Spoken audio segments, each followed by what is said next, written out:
नमस्कार, मी गौरी सूर्यवंशी. एस मराठीमध्ये आपलं स्वागत. वळूया आजच्या बातमीकडे. दिंडोरी तालुक्यासह जिल्ह्याभरात शिक्षकांना बीएलओ काम करण्याचे आदेश देण्यात आले आहेत.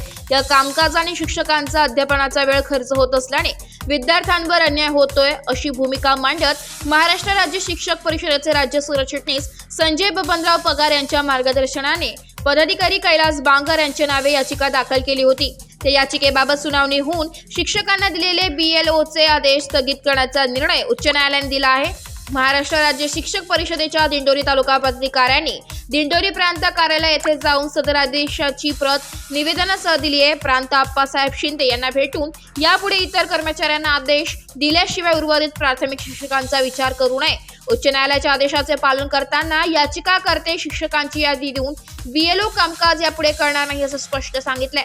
यामुळे याचिकाकर्त्या सर्व शिक्षकांना यापुढे बीएलओ चे काम करावे लागणार नाहीये. यामुळे शिक्षकांत आनंदाचे वातावरण आहे. या प्रसंगी राज्य कार्यवाह संजय पगार, राज्य उपाध्यक्ष दीपक खैरनार, विभागीय अध्यक्ष वासुदेव बोरसे, जिल्हाध्यक्ष रमेश गोहिल, जिल्हा कार्यवाह रावसाहेब जाधव, जिल्हा कार्याध्यक्ष मनोज कुमार सोनोने, जिल्हा सल्लागार राहुल परदेशी, तालुकाध्यक्ष सुभाष वर्णे, तालुका कार्यवाह श्रावण भोये, तालुका कोषाध्यक्ष दादाजी अहिरे, तालुका कार्याध्यक्ष रवींद्र भरसट, अशोक पवार, संघटक मंत्री कैलास बांगर, राजेंद्र कापसे, सुधाकर नाठे, संजय चव्हाण, कैलास पवार, प्रकाश चव्हाण, जयराम हडस, दत्ता अलगट, शांताराम घोलप, सुनील माळी, सुनयना मगरे, वैशाली गवडी, अरुण रोडे, शैलेश कांदळकर, प्रकाश पाटील, अमोल कदम, राजेश उनवणे आदी शिक्षक उपस्थित होते. बीएलओचं कामकाज प्राथमिक शिक्षकांना देणं हे अतिशय अन्यायकारक आहे.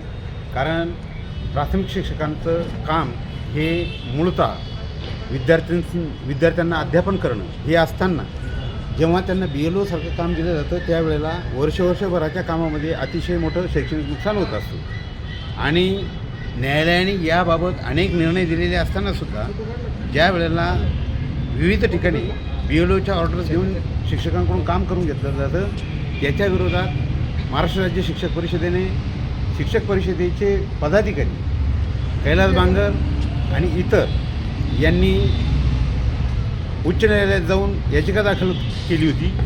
त्या याचिकेचा निर्णय म्हणून स्टे ऑर्डर मिळालेली आहे ती देण्यासाठी आपण उपविभागीय अधिकारी यांच्याकडे आलेलो आहोत. आणि ती देऊन इथून पुढे ज्यांनी या याचिकेमध्ये भाग घेतला होता त्यांना त्या कामापासून परावृत्त करण्यात येत आहे किंवा ते काम थांबवतील असं त्यांना आपण सांगितलेलं आहे. याबरोबरच ह्या ऑर्डर देत असताना माननीय उपविभागीय अधिकाऱ्यांनी यानंतर इतर कर्मचारी प्रथमतः घेतल्यानंतर प्राधान्यक्रमाने त्यांना घेतल्यानंतर जर कर्मचारीच उपलब्ध होत नसेल तरच शिक्षकांना घ्यावं अशा स्वरूपाची विनंती आणि त्या स्वरूपाची चर्चा पण आपण केली. आणि ती चर्चा केल्यानंतर ती माननीय उपविभागीय अधिकाऱ्यांनी मान्य केलेली आहे. लवकरच पुढील चर्चेसाठी सुद्धा त्यांनी त्या संदर्भात बोलवलेले आहे. त्या स्वरूपाचे निवेदन देऊन त्याचा प्राधान्यक्रमाच्या बाबतचे विविध जे काही पुरावे आहेत जे काही परिपत्रकं आहेत ते आपण देण्याचा इथून पुढे प्रयत्न करून शिक्षकांना अधिकाधिक न्याय मिळवून देण्यासाठीचा आपण प्रयत्न करणार आहोत. धन्यवाद. एस मराठी न्यूजसाठी प्रतिनिधी रावसाहेब जाधव, दिंडोरी. अशाच नवीन ताज्या घडामोडी जाणून घेण्यासाठी आमच्या एस मराठी न्यूज चॅनलला लाईक करा, शेअर करा, सबस्क्राईब करा आणि बेल आयकॉनला क्लिक करायला विसरू नका.